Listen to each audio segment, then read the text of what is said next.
Okay, Evan, I'm really sorry that it took me so long to get back to you on your questions.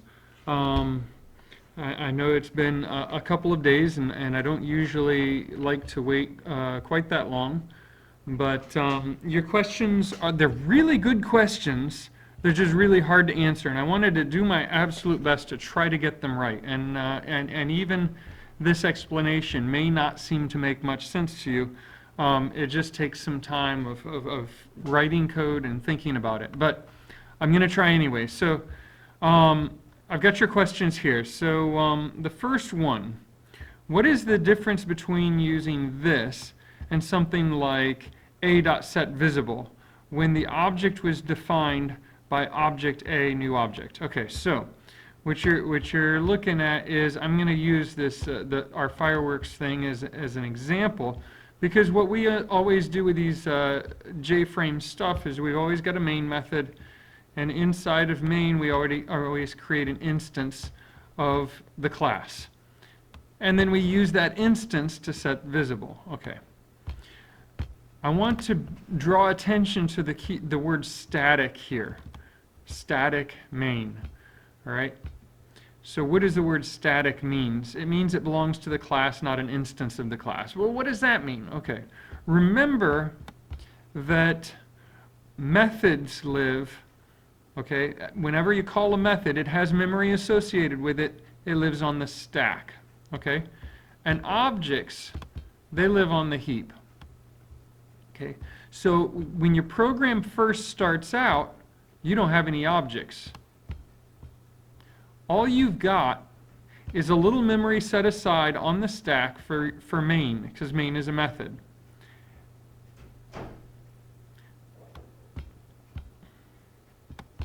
So when main starts out, you don't have an instance of an object. You don't have an instance of fireworks. And that's okay, because main is static. Any method that is not static, like paint, okay? Paint is not static. It doesn't have the keyword, so it belongs to an instance. You can't call paint until you actually have an object in memory. So what main does, the first thing it does is it actually creates an instance of that object through the constructor. Once you have an instance, then you can call the non-static methods of that instance. Okay, so main starts out, it starts out executing. The first thing it does is it creates an instance, and it has a reference to that instance. It has a pointer to it. What's a good way to draw a pointer? I'm not an artist.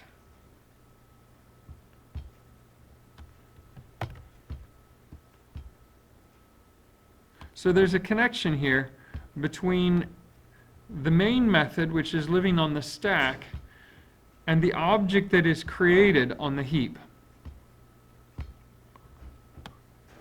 So because main is static, it's not going to be able to use the keyword this. But once I'm inside of paint, since paint belongs to the object, paint is a non-static method. Yes, it lives on the heap.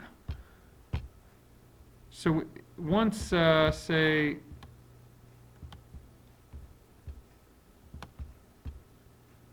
once main has this instance of fireworks, it can call a method of that instance. And when it does, that method, that method lives on the stack, but that method knows who it belongs to. Okay? So it's like you've got this little variable inside of there called this. Okay? Because it's a non-static method, it has a this variable. And the this variable is its connection to itself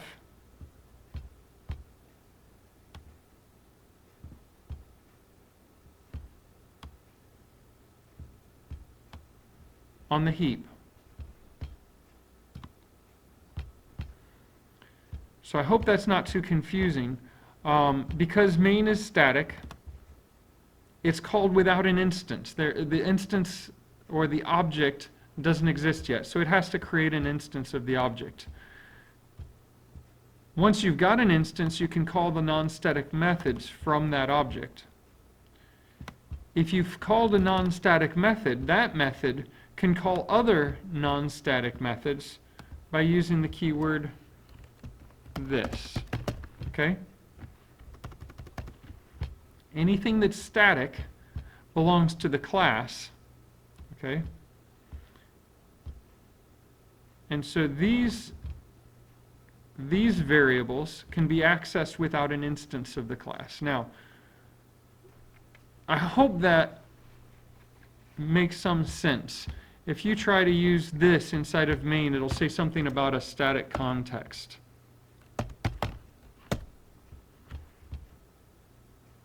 This dot, let me try this dot lock.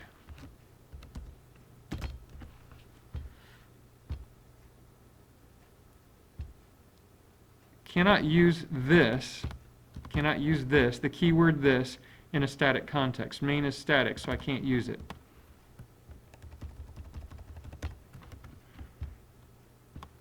But now that I've got an instance with f, I can say f.lock. Each instance is going to have its own lock. Now in this case, we only create one instance, so it's not a big deal. The constructor. What's the constructor about? So you noted that sometimes we can assign values to our variables here. This is sometimes called a static assignment because it's done outside of the constructor. The biggest disadvantage of that is that it becomes a constant here, and I can't really initialize it to something else. The best example is a particle. I've got these variables. Sometimes I want the particle to start out at one location. Other times I want to start it out in another location. I can't just say here x equals 50 because each particle is going to start out in a different spot. So I use a constructor and I initialize those variables inside of the constructor. It's really important. And you notice that I use the keyword this here because there's an x and an x. This x was passed in when the constructor was called. So whenever I created a particle, I gave it some values. Those values get assigned to the variables x, y, vx, and vy. And these variables live only between these two squiggly brackets. But these variables live as long as that object is still alive on the stack, or on the heap.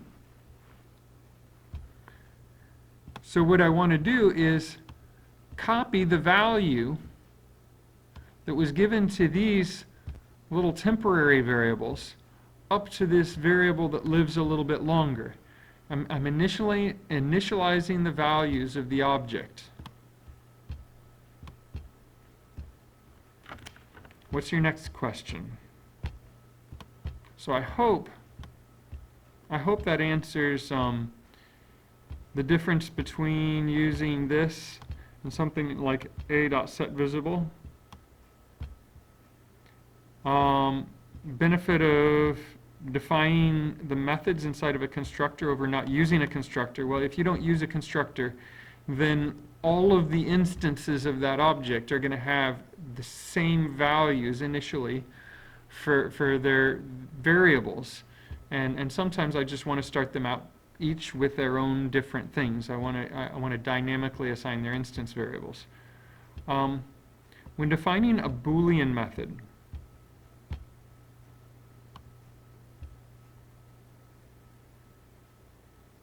oh, and your question is a little confusing here. Secondly, what is the benefit of defining the methods inside of a constructor? Okay, methods are groups of instructions. Writing a method is a way of grouping a bunch of instructions. We don't write methods in our constructor.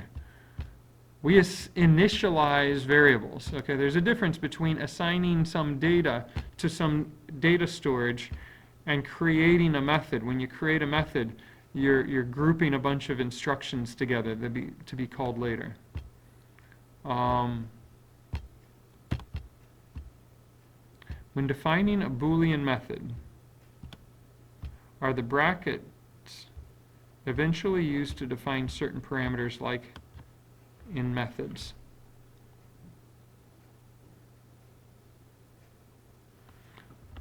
Okay, so when I see this private Boolean and then the 2 square brackets,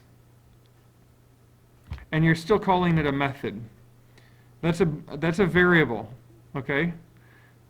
It's not a method. The square brackets are used to define, to say that it's an array. An array is a special kind of object that can hold other objects. It's holding not just, so the variable then doesn't hold just one Boolean, it holds many. That's what the square brackets are for.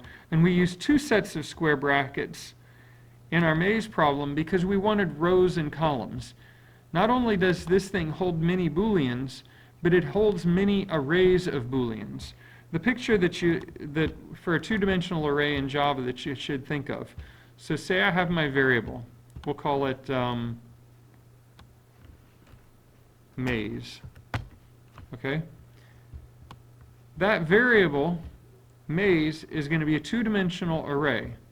So the way to think of that is that that variable points to an array of arrays.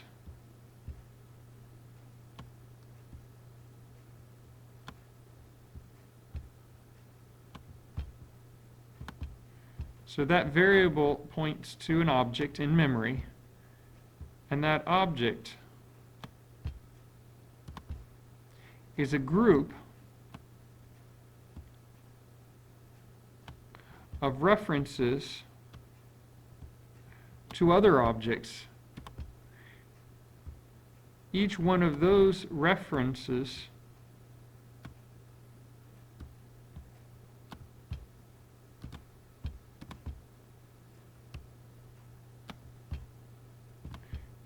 is to a group. I'm in a little trouble here. I'm not an artist.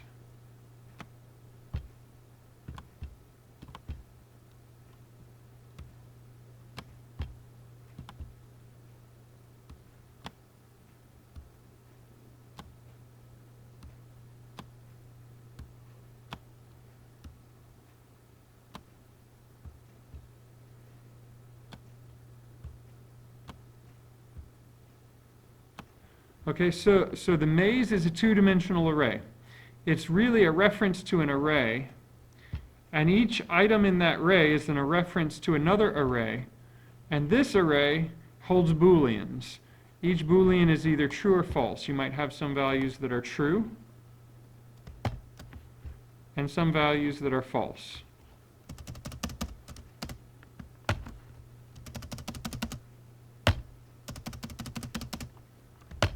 And the reason for using the 2-dimensional array is so that we can have one variable. We can refer to each of these items as rows, and we can refer to each of these items as a column. So each item has an index. And we always start indexes with 0. So this is index 0, this is index 1, this is index 2, this is index 3, this is index 4, and likewise, we would have indexes 0, 1, 2, 3, and so on. So if I have some particular element that I want to identify, I can use the square bracket notation. I can say maze sub, and I want to go for row 1, column 1. And so if I indicate it this way, this first one here indicates the row. So I'm going to go at the first level of that first array, and I'm going to say, oh, I want to go to here. And then the second one says, oh, okay, in the second level, I want to go to the first column, or column with the index of 1. So this statement, if this was what's stored in memory, would evaluate to true, where maze sub 0, 2 evaluates to false, because there's a false stored in that spot. Let me see if I can, so that's what that private Boolean with the 2 square brackets is about.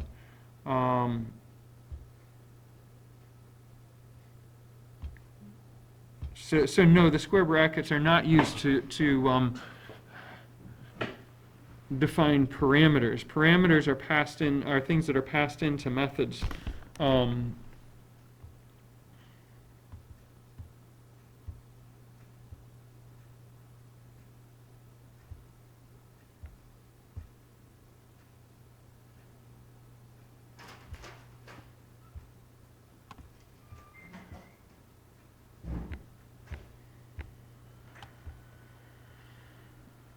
Okay, so yeah, you were thinking of that as parameters, and it's an index into the array, and the array is just a group of something else, and because it's a private Boolean, this tells us that once we get down to the individual locations, that those individual locations are going to hold a true or false.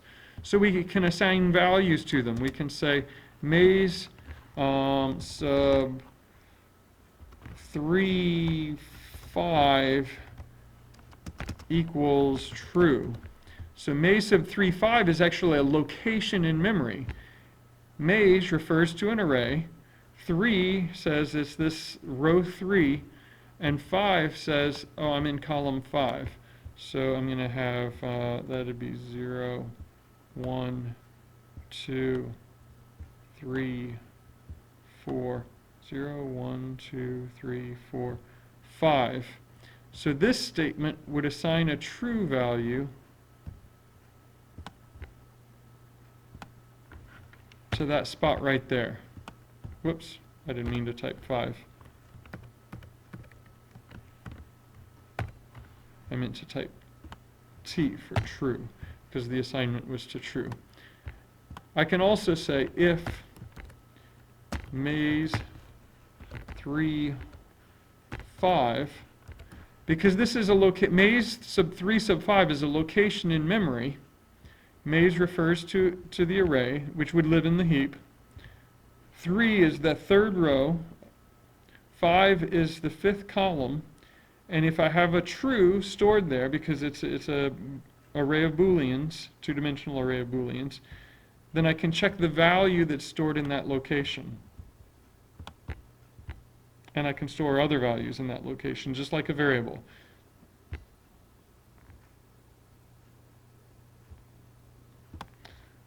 I hope my answers made sense, just like you hope your questions make sense. I hope that clarifies things. I'm fairly certain some other students are also a bit confused. Please stick with it. If you have any other questions, please feel free to send them to me. I will probably copy-paste your questions onto the forum and post this video as the response. Thank you. Bye.